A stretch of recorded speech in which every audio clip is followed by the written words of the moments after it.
If there's one thing this world needs more of, it's Janine Melnitz's cosplay.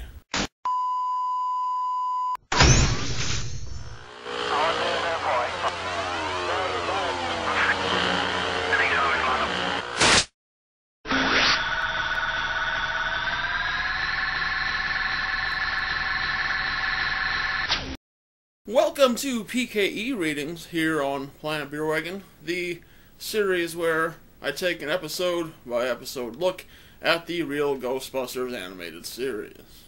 I'd like to begin by saying I'll be reviewing the episodes in broadcast order, the order they appear in on this DVD box set. The 13-episode ABC Saturday morning season aired 1 year before the syndicated episodes began to air.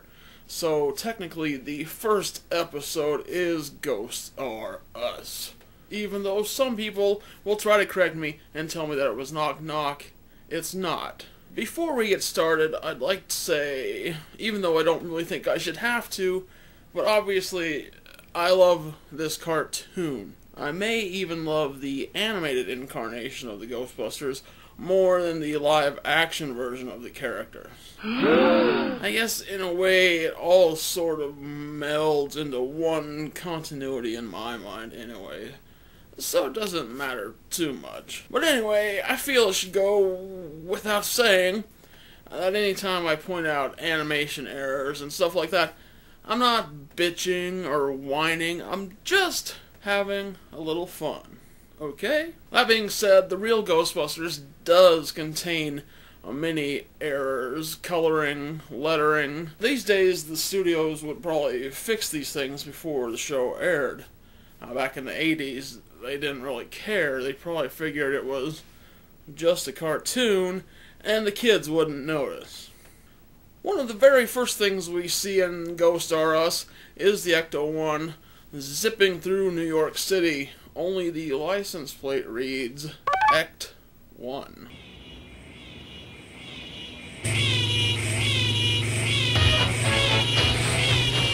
Oops. The episode, written by Len Jansen and Chuck Menville, was kind of a disappointing debut to me as a kid.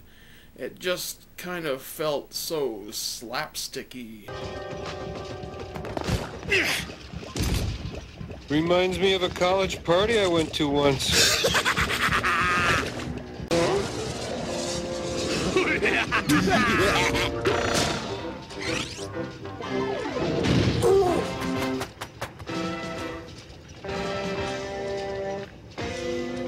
Hey!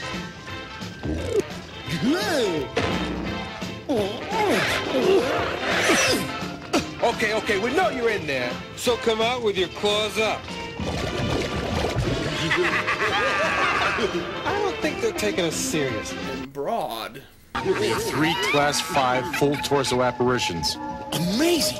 But what bizarre warp dimension do you think they came from? Possibly New Jersey. Get the rope.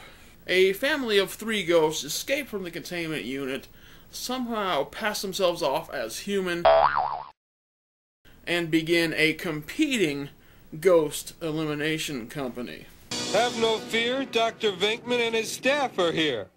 Everything is under control. It sure is, thanks to these 2 wonderful people. And we've got the ugly beast right in here. We're from Ghosts R Us. The Ghosts R Us gang tries to call on an old friend to help them squash the Ghostbusters. However, their old friend is no longer there.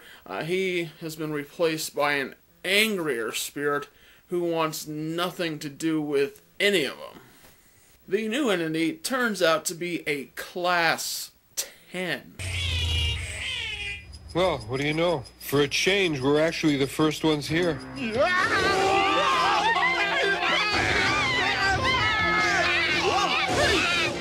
that the second ones here. Would you believe the third one? That's at least a Class 8 free-roaming vapor. Worse, a full magnitude Class 10. Which causes Egon's PKE meter to malfunction slightly. The episode also features the debut of the Ecto-2 motorcycle helicopter thingy. All clear behind us. Prepare for launch. Launch!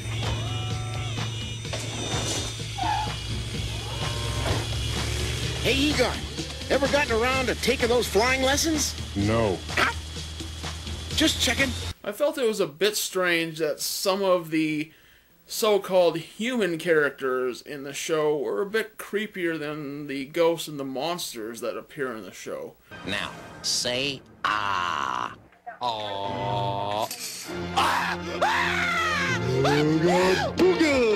But these are just the kind of bugs that kind of have to be worked out in early episodes. Well, let's move on to the next episode, Killerwatt. Even though Killerwatt was the second episode to air, it was actually the first episode that went into production. This episode guest stars James Avery, that's right, Uncle Phil, aka the original Shredder, as the voice of Killerwatt. Killerwatt is an electrically charged entity that has the ability to bring all electronics to life.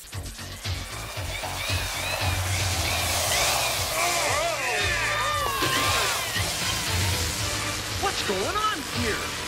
Don't ask me. I never was any good with tools. Gentlemen, this is what happens when you don't clean your fleshlight on a regular basis. There's a line towards the climax of the episode I don't think you'd hear on a lot of Saturday morning cartoons. Turn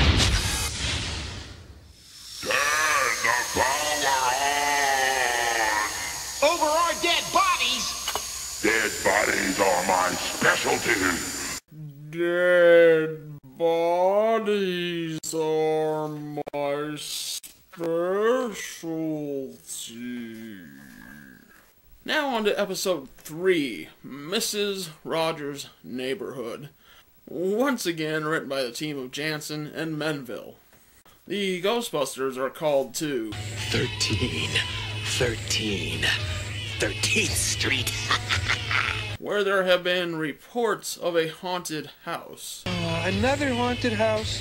Yeah, isn't it terrific? Great, the last 5 haunted house calls were false alarms. Upon arrival, Egon's PKE meter implodes. Again. There is definitely a major psychic force inside, and it's approaching the door. Ow! The client, a one Mrs. Rogers, may not be what she seems. My goodness, what is this for?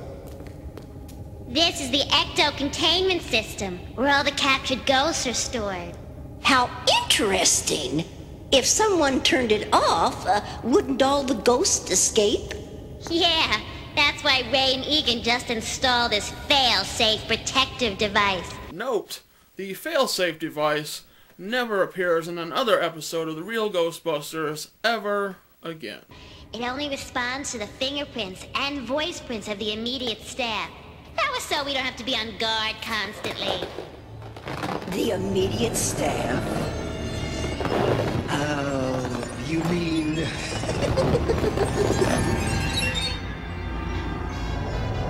Like you? Oh no, just the 4 Ghostbusters. Oh, Shall we go? I'm right behind you, dear. Meanwhile, back at the house, the guys are dealing with the leader of a legion of demons known as... What? Say what? I didn't say what.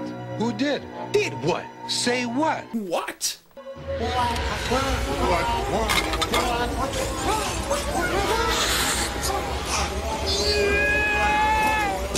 What? And in an other not-so-Saturday morning scene... Okay, what? Come on out. No! We can't get Watt that way. Peter would never withstand the blast. There's a slim chance. If we set one thrower at Watt's exact frequency and the other at the electrometabolic frequency of Peter, we should be able to pull them apart. Let's do it. But if we mess up, Peter may go all to pieces, literally. Literally. And we all know Egon's not the type of guy to misuse that word. Well, that wraps up this episode of PKE Readings. Check out the links below for a playlist of my favorite Real Ghostbusters episodes. That's right! You can watch some of these episodes right here on the YouTubes. Until next time, keep your PKE meter in check. Thank you for watching Planet Beer Wagon. Subscribing would be greatly appreciated.